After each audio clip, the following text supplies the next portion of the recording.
Hello बच्चों, next question है question number 7, class 7 comparing quantity 8.2।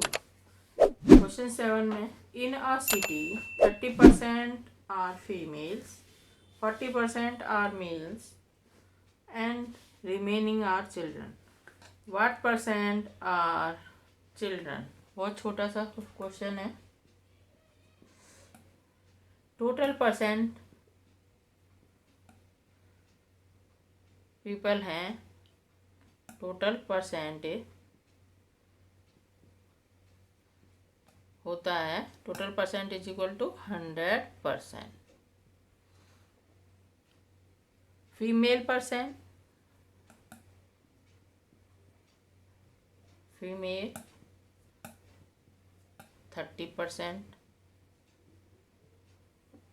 Mail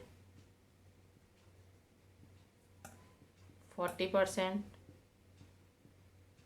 children found करना है कितने परसेंट हैं। चिल्ड्रन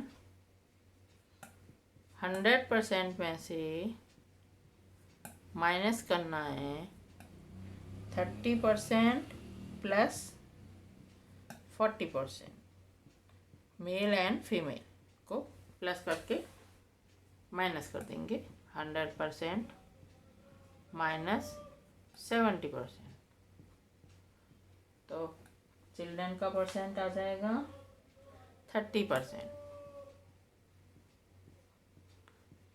ठीक है, बस इतना सा ही क्वेश्चन है। Question number 7, exercise 8.2, class 7 comparing quantities from NCERT book से।